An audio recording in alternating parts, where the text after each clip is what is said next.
എല്ലാ ക്ഷേത്രങ്ങളിലും ആചാരാനുഷ്ഠാനങ്ങളും വിശ്വാസങ്ങളും സംരക്ഷിച്ച് മുന്നോട്ടു പോവുക എന്നതാണ് സർക്കാർ നിലപാടെന്ന് ദേവസ്വം വകുപ്പ് മന്ത്രി വി.എൻ. വാസവൻ പറഞ്ഞു.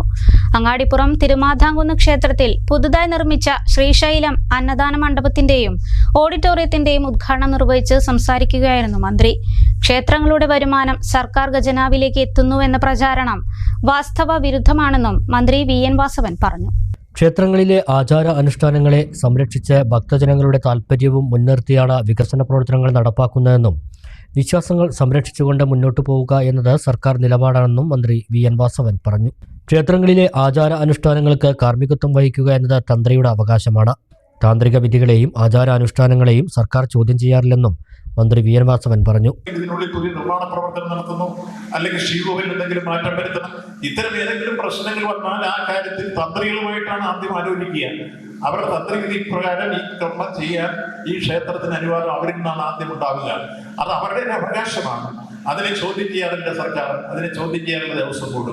അപ്പോൾ ആചാരാനുഷ്ഠാനങ്ങൾ കൃത്യമായി പാലിക്കുന്നതിന് താന്ത്രിക വിധി പ്രകാരം എന്തൊക്കെ നടക്കണോ അതൊക്കെ നടത്തിക്കൊണ്ടും ഒപ്പം വിശ്വാസി സമൂഹത്തിന്റെ ആശയങ്ങൾ സംരക്ഷിച്ചുകൊണ്ടുമാണ് എല്ലായ്പ്പോഴും ഈ പ്രവർത്തനങ്ങളൊക്കെ സംഘടിപ്പിക്കുക. ക്ഷേത്രങ്ങളുടെ വരുമാനത്തിൽ നിന്ന് ഒരു പൈസ പോലും സർക്കാർ ഖജനാവിലേക്ക് എടുക്കുന്നില്ല. എന്നാൽ സർക്കാരിന്റെ വരുമാനം ക്ഷേത്രങ്ങൾക്ക് നൽകുന്നുണ്ടെന്നും മന്ത്രി വ്യക്തമാക്കി. ഭക്തജനങ്ങളുടെയും അതുപോലെ ഒരുപറ്റം ആളുകളുടെയും ചില ഭക്തജനങ്ങളുടെയും തെറ്റിദ്ധാരണകൾ ഒരുപക്ഷെ ക്ഷേത്ര സന്നിധിയിൽ എത്തുന്ന വരുമാനങ്ങൾ ഒരുപക്ഷെ സർക്കാരിന്റെ ഖജനാവിലേക്ക് പോകുമെന്നുള്ള സംശയം പ്രകടിപ്പിക്കുന്ന ആളുകൾ ചില മാധ്യമങ്ങൾ അങ്ങനെ പ്രചരിപ്പിക്കുന്നവരുണ്ട്. ഞാൻ ഈ പ്രാവശ്യത്തെ ശബരിമലത്തെ നമ്മുടെ വരുമാനം എടുക്കുമ്പോൾ കഴിഞ്ഞ വർഷത്തേക്കാൾ 80 കോടി രൂപയുടെ അധിക വരുമാനം ഈ പ്രാവശ്യമുണ്ട്. ഒരു സിംഗിൾ പൈസ അതിൽ നിന്ന് സംസ്ഥാന ഗവൺമെന്റ് ഖജനാവിലേക്കോ അല്ലെ ഗവൺമെന്റ് പ്രവർത്തനത്തിനോ എടുക്കില്ലെന്ന് മാത്രമല്ല, ഇപ്പോ 587 കോടി രൂപയാണ് മലബാർ ദേവസ്വത്തിനും തിരുവിതാംകൂർ ദേവസ്വത്തിനും മറ്റ് ദേവസ്വങ്ങൾക്കുമായി വിവിധ ഘട്ടങ്ങളിൽ സംസ്ഥാനത്തെ ഗവൺമെന്റ് ഖജനാവിൽ നോട്ടും പിണറായി സർക്കാർ കൊടുത്തു കഴിഞ്ഞിട്ടുള്ളത്. ഇത് കൊടുത്തപ്പോൾ നിങ്ങൾക്കറിയാം, കോവിഡ് കാലഘട്ടത്തിൽ വരുമാനമുള്ള ചില ക്ഷേത്രങ്ങളിൽ വലിയ പ്രശ്നങ്ങളില്ല. അതേസമയത്ത് വരുമാനം കുറഞ്ഞ പല ക്ഷേത്രങ്ങളിലും അവിടുത്തെ കടക്കാർക്ക്, ശാന്തിക്കാർക്ക്, അതുപോലെ ശമ്പളം കൊടുക്കേണ്ട മേളക്കാർക്ക്, പക്കമേളക്കാര്, ഇങ്ങനെയുള്ളവരെല്ലാം പാവങ്ങളാണ്. അവർക്കെല്ലാം ശമ്പളം കൊടുക്കാൻ മാർഗമില്ലാതിരുന്നപ്പോൾ സംസ്ഥാന ഗവൺമെന്റാണ് അതിനുവേണ്ടി ഖജനാവിൽ നിന്ന് പണം കൊടുത്ത് ഈ ശമ്പളം എല്ലാം കൊടുത്തുകൊണ്ടിരുന്നത്.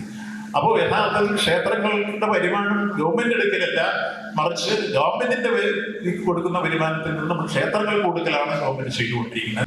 1.5 കോടി രൂപ ചെലവഴിച്ച് അങ്ങാടിപ്പുറം തിരുമാധാംകുന്നിൽ പൈതൃകം ടൂറിസം പദ്ധതിയിൽ ഉൾപ്പെടുത്തി മാമാങ്ക സ്മാരകം പൂർത്തിയാക്കുമെന്നും മന്ത്രി വി.എൻ. വാസവൻ പറഞ്ഞു. Malabar Devaswom board commissioner T C. Biju അധ്യക്ഷത വഹിച്ചു. മലബാർ ദേവസ്വം ബോർഡ് മുൻ പ്രസിഡന്റ് എം.ആർ. മുരളി വിശിഷ്ടാതിഥിയായിരുന്നു. ക്ഷേത്രം തന്ത്രി P M. Narayanan Namboothiri, executive officer M. Venugopal, Malabar Devaswom board അംഗം K. Sudhakumari, P T. Vijay, K. Pramod Kumar, C C. Dinesh, A N. Sivaprasad, M C. Krishnakumaravarmaraja, K T. Anilkumar തുടങ്ങിയവർ സംസാരിച്ചു. 3,38,00,000 രൂപ ചെലവഴിച്ചാണ് അന്നദാന മണ്ഡപത്തിന്റെയും ഓഡിറ്റോറിയത്തിന്റെയും നിർമ്മാണം പൂർത്തിയാക്കിയത്. ക്ഷേത്രത്തിലെ പൂരാഘോഷം ഉൾപ്പെടെയുള്ള വിശേഷ ദിവസങ്ങളിലെയും അല്ലാതെയുമുള്ള എല്ലാ പ്രസാദ ഊട്ടുകളും ഇനി ഈ ഹാളിൽ വെച്ചായിരിക്കും നടത്തുക. വിവാഹ ആവശ്യങ്ങൾക്ക് ഉപയോഗിക്കാവുന്ന ഹാളായും ഭക്തർക്ക് സൗകര്യത്തിന് ഉപയോഗപ്പെടുത്താവുന്ന ഹാളായും വേർതിരിച്ചാണ് നിർമ്മിച്ചിട്ടുള്ളത്. ദേവസ്വത്തിന് വരുമാനമാർഗം കൂടി എന്ന ബഹുമുഖ ഉദ്ദേശത്തോടു കൂടിയാണ് സജ്ജമാക്കിയിട്ടുള്ളത്. ഇപ്പോൾ 1ാം ഘട്ടമാണ് പൂർത്തിയാക്കിയിട്ടുള്ളത്. 2ാം ഘട്ട പ്രവൃത്തികൾക്ക് രൂപം നൽകിയിട്ടുണ്ട്. ചമഞ്ഞൊരുങ്ങാം ചമയത്തിനൊപ്പം. ചമയം ടെക്സ്റ്റൈൽസ്, പെരിന്തൽമണ്ണ, മഞ്ചേരി.